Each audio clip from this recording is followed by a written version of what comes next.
Hello दोस्तों, नमस्कार।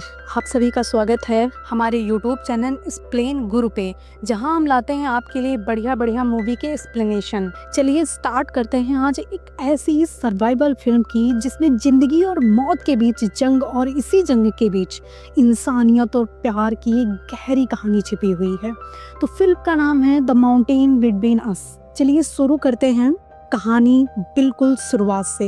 इससे पहले मैं आपसे एक क्वेश्चन करना चाहूँगी। क्या आप एक अजनबी के साथ में एक सुनसान बर्फीले पहाड़ में फंस जाओ और चारों तरफ बर्फ और मौत का डर, क्या आप जिंदा निकल पाओगे? तो कुछ ऐसी ही कहानी है, दिल थाम के बैठिएगा और ध्यान से सुनिएगा। एक लड़की होती है एलेक्स, जो पत्रकार है और डेनवर शहर जा रही है क्योंकि अगली सुबह उसकी शादी है। लेकिन जैसे ही एयरपोर्ट पहुंचती है उसे पता चलता है कि तूफान की वजह से फ्लाइट कैंसिल हो चुकी है। अब वो बहुत टेंशन में है और फ्लाइट भी नहीं है।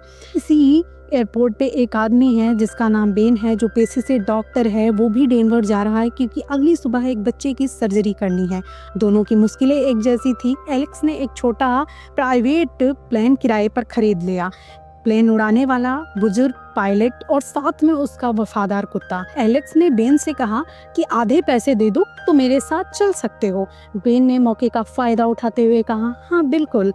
अब 3 इंसान और एक कुत्ता निकल पड़े डेनवर। एक पुराना प्लेन और आसमान में घने बादल। प्लेन ने उड़ान भर ली थी, लेकिन कुछ देर बाद ही तूफान शुरू हो गया। प्लेन बहुत जोर से हिलने लगा। फिर अचानक पायलट को दौरा पड़ गए। बेन भागकर पायलट को बचाने की कोशिश करता है। एलेक्स भी कंट्रोल टावर से बात करने की कोशिश करती है, लेकिन सब कोशिश नाकाम हो जाती है। प्लेन अब किसी के कंट्रोल में नहीं था और फिर प्लेन सीधा एक बर्फीले पहाड़ से टकरा जाता है और कई घंटे बाद बेन की आंख खुलती है। उसका शरीर दर्द से भरा होता है, लेकिन वो जिंदा होता है। वो देखता है पायलट मर चुका है, एलेक्स बेहोश पड़ी है, उसका चेहरा चोटिल हो चुका है और उसके पैर टूट चुके हैं। वो पायलट के पास से लाइट और ईंधन लेता है आग जलाने के लिए, जिससे ठंड से बचा जा सके। फ़ोन चेक करता है, नेटवर्क नहीं। अब कोई रास्ता नहीं बचा था, सिर्फ हिम्मत। सुबह जैसे ही सूरज निकलता है, बेन बाहर निकल कर देखता है चारों तरफ बड़े बड़े पहाड़, बर्फ के और खाइयाँ। कोई रास्ता नहीं, कोई आदमी नहीं। वह वापस अंदर जाता है और एलेक्स को होश में लाने की कोशिश करता है। कुछ देर बाद एलेक्स की आँख खुलती है तो वो घबरा जाती है, लेकिन बेन उसे प्यार से समझाता है। वो पायलट के कपड़े एलेक्स को पहनाता है ताकि ठंड से बचा जा सके। फिर वो पायलट को बर्फ पे दफनाते हैं और एक छोटी सी प्रार्थना करते हैं। अब शुरू होती है असली लड़ाई। अब दोनों इसी प्लेन के मलबे में फंसे रहते हैं। बेन हर दिन बाहर जाकर लकड़ियाँ, खाना, उम्मीद ढूंढता है। एलेक्स ज़्यादा चल नहीं पाती, इसलिए ज़्यादातर वक्त दर्द में रहती है। वो अपने मंगेतर मार्क के बारे में सोचती है। उसे ये भी अफसोस होता है कि मैंने मार्क को बताया नहीं था कि वो प्राइवेट प्लेन से जा रही है। उधर मार्क को तो बस इतना ही पता था कि एलेक्स एयरपोर्ट पे है, अब कहीं गायब हो चुकी थी। सुबह हुई, एलेक्स अब और बेचैन हो चुकी थी। वो प्लेन के अंदर बैठी और उसके मन में बस यही चल रहा था कि शायद आपको ढूंढने आए। उधर बेन बाहर था, तभी उसने देखा एक विमान उड़ रहा है। दोनों ने मिलकर एयर गन चलाई, खूब जोर से चिल्लाया, परंतु ऊंचाई बहुत ज़्यादा होने के कारण उन दोनों की आवाज़ कोई सुन नहीं सका। उम्मीद वहीं टूट गई। लेकिन एलेक्स जो बैठने वालों में से नहीं थी, वो कुछ करना चाहती थी, बाहर जाकर रास्ता ढूंढना चाहती थी, लेकिन बेन ने मना कर दिया। कहा कि तुम्हारा पैर टूटा है, अगर और कुछ हो जाएगा तो तुम क्या करोगी? पर एलेक्स कहाँ मानने वालों में से थी। उसका दिमाग हर पल कुछ नया सोच रहा था। आग जलाने के लिए उसने अपने फोटोज़, यादें, शादी के कार्ड सब कुछ जला दिया, सिर्फ जिंदा रहने के लिए। बेन को यह बहुत बुरा लगा। उसने कहा, माफ़ करना, तुम्हारी शादी नहीं हो पाई। एलेक्स ने धीरे से जवाब दिया, मैंने मार्क को नहीं बताया कि मैं प्लेन से जा रही हूँ और एक सरप्राइज़ उसे देना चाहती थी, परंतु ये सरप्राइज़ मेरे लिए महंगा पड़ गया। ना कोई हेल्प, ना कोई रास्ता। एलेक्स ने फिर कहा, हमें खुद ही बाहर निकलना पड़ेगा। अब बेन मान गया। वो एक ऊंचे पहाड़ पर चढ़ा ताकि देख सके कि कोई गांव, कोई रोड या मदद मिले। एलेक्स ने उसे कैमरा दिया ताकि वो जूम करके देख सके। बेन जैसे जैसे पहाड़ की चोटी पर पहुंचता, पर वहां से सिर्फ सफ़ेद पहाड़, वीरान पहाड़ और उड़ता परिंदा। उसका दिल टूट गया। एलेक्स प्लेन के अंदर बैठी हुई थी। बेन नहीं लौटा तो उसने उसका सामान टटोला। उसे एक रिकॉर्डर मिला, उसमें एक औरत की आवाज़ थी। शायद यहाँ बेन की बीवी की हो सकती है, एलेक्स ने सोचा। तभी कुत्ता जोर जोर से भौंकने लगा। बाहर कुछ खुरचने की आवाज़ आई। एलेक्स को लगा बेन लौट आया है, लेकिन वो एक था कागल, जंगल का खतरनाक जानवर। कुत्ता उससे भिड़ गया, बाहर भागा, लेकिन थोड़ी देर बाद उसकी चीखें सुनाई दी। अब कागल पेन के अंदर आ गया था। एलेक्स ने जल्दी से प्लेयर गन उठाई और सीधा उसके सीने पर गोली मार दी। कागर वहीं ढेर हो गया। बेन जब वापस आया तो उसने देखा प्लेन के अंदर खून फैला हुआ है। वह डर गया। उसने एलेक्स को ठीक पाया। कुत्ता जख्मी था। बेन ने उसके घाव सिल दिए। एलेक्स ने उसे सब कुछ बताया, कैसे उसने जान बचाई। कागर के मरने से उनके पास अब 2 हफ्तों का खाना हो चुका था। रात में बेन ने उसका गोश्त पकाया और दोनों ने बैठकर खाया। अब बातों ही बातों में एलेक्स ने बेन से पूछा, तुम्हारी बीबी?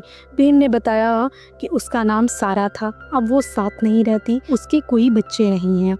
एलेक्स ने कहा, काश मैं सारा से मिल पाती, लेकिन बेन कुछ नहीं बोला। एलेक्स समझ गई कि वो अंदर बहुत कुछ छुपाए हुए हैं। अब एलेक्स ने एक बड़ा फैसला लिया। वो प्लेन छोड़कर नीचे आएगी। बेन अभी भी चाहता था इंतज़ार करना। वो चाहता था कि मदद आएगी, लेकिन एलेक्स अब बात नहीं सुनना चाहती थी। सुबह जब बेन उठा तो एलेक्स जा चुकी थी। वो कुत्ते के साथ अकेली निकल पड़ी।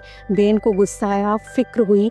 बेन को जब पता चला तो वो गुस्से से भर गया। सोचने लगा, इतनी बेवकूफ़ी कौन करता है, वो भी टूटी टांग के साथ। लेकिन फिर उसका गुस्सा फिक्र में बदल गया। उसने बर्फ में एक SOS साइन बनाया ताकि अगर कोई प्लेन गुजरे उसे देख सके।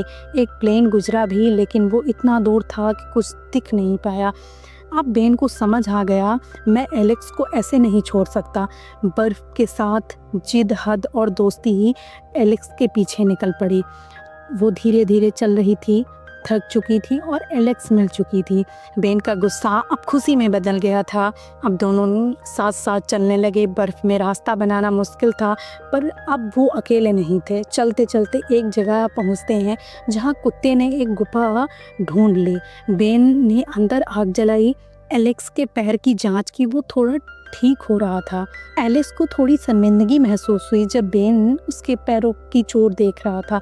वो हल्के फुल्के अंदाज में मजाक करती है, कहीं तुम असली डॉक्टर नहीं हो, बस बहाने से मेरे कपड़े उतारने आए हो। बेन हंस देता है। एलेक्स देखती है कि बेन के हाथ ठंड से जम चुके हैं क्योंकि उसके पास दस्ताने नहीं थे। वो बिना कुछ कहे कोट के अंदर बेन के हाथ रख लेती है ताकि उसके हाथ गर्म हो सके। बेन को उसका ये ख्याल बहुत अच्छा लगता है। एलेक्स गुस्सैल थी, थोड़ी लापरवाह थी, लेकिन दिल की बहुत साफ थी। रात को एलेक्स को बुरा सपना आता है। वो नींद में कुछ बोल रही थी। बेन ने उसे जगाया। एलेक्स ने कहा, मैंने मार्क के आखिरी बार ये नहीं कहा कि मैं उससे प्यार करती हूँ और शायद कभी कह भी ना पाऊँ। बेन को उसके दर्द का एहसास हुआ। वो देखता है कि एलेक्स ठंड से कांप रही थी। वो उसके पास लेट गया ताकि वो दोनों एक दूसरे को गर्मी दे सके। सुबह जब दोनों उठे तो वो बहुत करीब थे। बेन ने एलेक्स की तरफ देखा। उसके हल्के सुनहरे बाल, गहरी आंखें, जैसे बर्फ में कोई गर्मी ला रहा है। एलेक्स कैमरा लेकर बाहर गई। वही शायद कुछ दिखे। उसने दूर से देखा एक चमकदार चीज। उसे उम्मीद हुई और बेन से कहा, हमें वहाँ चलकर देखना चाहिए। कई घंटे चलते चलते एक बंद रास्ते तक पहुँचे। अब एलेक्स थक चुकी थी, भूख, ठंड और दर्द से। उसे इतना गुस्सा आया कि वह बोली कि मुझे इस झील में कूद जाना चाहिए। बेन ने उसे रोका और कहा, ऐसी बेवकूफ़ी मत करो, हम यहाँ तक पहुँचे हैं तो आगे भी जाएंगे। एलेक्स ने पूछा, तुम्हें लगता है हम बच पाएंगे? बेन बोला, शायद नहीं, लेकिन हमारे पास 2 रास्ते हैं, या तो समझदारी से आगे बढ़ो या जज्बात में बहकर ख़त्म हो जाओ। अब एलेक्स भी समझ गई उसके पास कोई और रास्ता नहीं है। थोड़ी देर बाद एलेक्स रोने लगी। अपने गुस्से और लापरवाही के लिए माफ़ी मांगी। बेन ने उसे प्यार से समझाया, मैं भी थक चुका हूँ, इसलिए बहस हो गई। रात में आराम के लिए वो वहीं रुक गए। एलेक्स ने पूछा, तुम एयरपोर्ट पे क्या सुन रहे थे? बेन ने उसे एक उदास क्लासिकल गाना सुनाया। दोनों चुपचाप बैठकर सुनते रहे और वो फिर दोनों सो गए। अगले दिन भी सफ़र जारी रहा। बर्फ, पहाड़, थकान, पर बेन ने एक खूबसूरत नज़ारा देखा। उसने एलेक्स से कहा, एक फ़ोटो ले लो, अगर हम ना बच पाएँ तो किसी को याद रहे कि हम यहाँ थे। एलेक्स ने एक कहानी सुनाई। वो एक बार एक गोरिल्ला कैंप में थी। एक लड़की वहाँ पर एक लड़के से प्यार करती थी। एलेक्स ने उसे लिपस्टिक दी थी, लेकिन वहाँ धमाके में वो लड़की मर गई। उसके मरने से पहले मैंने उसकी तस्वीर ली थी, लेकिन तुम्हारे साथ ऐसा नहीं होगा बेन, हम जिंदा निकलेंगे। अब दोनों के बीच मस्ती हंसी भी होने लगी थी। सफ़र कठिन था, पर साथ में उसे थोड़ा हल्का कर दिया था। एक दिन एलेक्स एक टूटे पेड़ पर बैठकर आराम कर रही थी। बोली, अब पहले हैं जैसी ठंडी नहीं लगती, बेन ने कहा, क्योंकि अब तुम्हारा शरीर आदत डाल चुका है। तभी देखा कुत्ता नहीं दिखाई दे रहा। एलेक्स ने कहा, जाओ देखो। बेन कुत्ते को ढूंढने चला गया। कुत्ता कुछ सूंघ रहा था और फिर बेन ने देखा एक लकड़ी का घर। तभी पीछे से एलेक्स की चीख सुनाई दी। वो जमी हुई नदी पर खड़ी हुई थी। बर्फ टूट चुकी थी। वो सीधे बर्फ के पानी के अंदर चली गई। बेन भागकर उसे खींचकर बाहर निकलता है। एलेक्स बेहोश हो चुकी थी। अगर तुरंत कुछ ना किया जाता तो वो मर भी सकती थी। बेन एलेक्स को उठाकर लकड़ी के घर के अंदर ले जाता है। वो घर पुराना था, खाली था, लेकिन उसमें कुछ डिब्बा बंद सूप पड़े हुए थे। बेन ने आग जलाई, एलेक्स को बिस्तर पर लेटाया, उसका इलाज किया, पियानो भी बजाया और आखिरकार एलेक्स को होश आया। वो बहुत कमज़ोर थी। बेन बहुत खुश था कि वो जिंदा है। दोनों को बहुत भूख लगी थी, खाना कम था। बेन ने सारा सूप एलेक्स को दे दिया, खुद कुछ नहीं खाया, अपने हाथों से उसे खिलाया। एलेक्स को पहली बार इतना प्यार महसूस हो रहा था। उसने कहा, तुम भी खा लो, पर बेन ने मना कर दिया। अब एलेक्स को समझ आने लगा था कि बेन सिर्फ डॉक्टर नहीं, एक अच्छा इंसान भी है। अगली सुबह बेन शिकार पर गया। एलेक्स अकेली थी। उसने फिर बेन का रिकॉर्डर चलाया। उसमें उसकी पत्नी सारा की आवाज़ थी। बेन जब वापस आया उसे गुस्सा आ गया। बोला, मुझे तुम्हारे साथ मरने से डर नहीं लगता, लेकिन मेरी पर्सनल चीज़ों को मत छेड़ो। थोड़ी देर बाद उसका गुस्सा शांत हुआ। वो खुद आया और बोला, चलो वो मैसेज दोबारा सुनते हैं। रिकॉर्डर से सारा की आवाज़ आई, बेन खुद को दोष मत दो। बेन ने कहा, मेरी शादी वैसे नहीं टूटी जैसे तुमने सोचा। अब एलेक्स समझ गई बेन के पास भी एक अधूरी कहानी है। बेन ने एलेक्स को बताया, सारा को ब्रेन ट्यूमर था, मैं ही उसका डॉक्टर था, मैं उसे बचा नहीं सका। उसे आज तक खुद से ग्लानि थी और शायद इसी वजह से एलेक्स को किसी भी कीमत पर जिंदा रखना चाहता था। एलेक्स की आंखों में पानी भर आया। उसने बेन को गले से लगा लिया। एक पल के लिए उनके होंठ मिल गए। पहले वो दोनों थोड़ा डर गए, लेकिन फिर वो चुम्बन गहरा होता गया। उस वक्त ना मार्ग था, ना कोई शादी थी, ना कोई दुनिया, बस दो लोग थे। एक पल जो बहुत खूबसूरत था।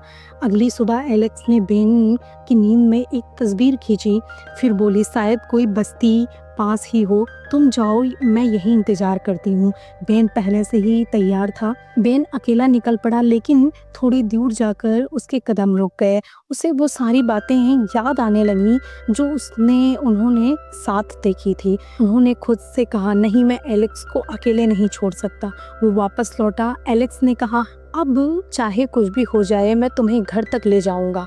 दोनों का सफ़र अब एक और कठिन था। वे दोनों कमज़ोर थे, भूखे थे, थके थे और दर्द में थे। एलेक्स अब मुश्किल से चल पा रही थी, पर उसकी हिम्मत अब भी जिंदा थी। रास्ते में एक जगह आराम करते हुए दोनों सो गए। तभी कुत्ता जोर से भौंका। बेन उठा, देखा थोड़ी दूर लकड़ी की फैक्ट्री थी। वो खुशी से चिल्लाए, एलेक्स देखो, शायद हमारी मंजिल मिल गई। एलेक्स बहुत कमज़ोर थी। वह फैक्ट्री देखकर उसके अंदर समझ लो एक नई जान उठ पड़ी। दोनों चल पड़े, लेकिन रास्ते में कुत्ता फिर गायब हो गया। एलेक्स ने कहा, तुम जाकर उसे ढूंढो। बेन गया, लेकिन एक पुराने शिकार के जाल में उसका पैर फंस गया। वो जोर से चिल्लाया, एलेक्स जल्दी मदद लाओ। एलेक्स जो खुद मुश्किल से चल पा रही थी, दर्द को नज़रअंदाज करके फैक्ट्री तक पहुंची और वहाँ के लोगों से मदद मांगी। बेन को होश आया। वो अस्पताल में था। उसने तुरंत नर्स से पूछा, एलेक्स कहाँ है? वो उसे देखना चाहता है। कमरे में पहुंचा, एलेक्स को गले से लगा लिया। दोनों की आंखों में आंसू था, लेकिन तभी बाथरूम से मार्क मार्क निकलता है, एलेक्स का मंगेतर। बेन ठिठक गया। मार्क की आंखों में कोई खुशी नहीं थी, सिर्फ सवाल और संदेह। बेन को लगा मैंने गलती कर दी। वो चुपचाप कमरे से बाहर निकल गया। एलेक्स का दिल टूट गया। उसने चाहा कि बेन को उस रोक ले, पर वह कुछ न कर सकी। बेन भी अंदर से टूट चुका था। वक्त गुजरता गया, लेकिन कुछ जज्बात वहीं रह जाते हैं। कुछ हफ्ते बाद बेन लंदन लौट गया और कुत्ते को गोद ले लिया। एलेक्स वापस अपनी ज़िंदगी में गई, लेकिन अब वो पहली वाली एलेक्स नहीं थी। उसे अब बुरे सपने आते थे। वो बिस्तर पे नहीं सो पाती थी, क्योंकि अब वो सख्त ज़मीन की आदत डाल चुकी थी। मार्क्स उसे समझ नहीं पाया।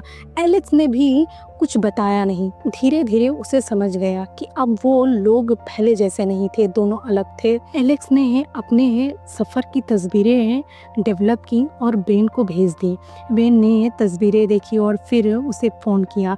दोनों ने तय किया कि न्यूयॉर्क में मिलते हैं। जब मिले तो पहले थोड़ा झिझक रहे थे, फिर बातें शुरू हुई। बेन ने पूछा, क्या तुमने शादी कर ली? एलेक्स ने मुस्कुराकर कहा, नहीं, मैंने रिश्ता तोड़ दिया, क्योंकि अब मैं किसी और से प्यार करती हूँ। बेन ने उसकी आंखों में देखा और उसे समझ आ गया। अब उनकी ज़िंदगी फिर से पूरी हो गई थी। कहानी यहीं पे ख़त्म होती है दोस्तों, लेकिन इस कहानी से हमें यह सीख मिलती है कि एक सफ़र ऐसा होता है जो रिश्ते को तरोताज़ा कर देता है, जहां आपको यह समझ में आ जाता है कि आपका हमसफ़र कौन है, कैसा है और कितना बेहतर है। जब दो लोग सिर्फ जिंदा नहीं रहते, बल्कि एक दूसरे के लिए जीते हैं, वही सच्चा प्यार और सच्चा हमसफ़र होता है।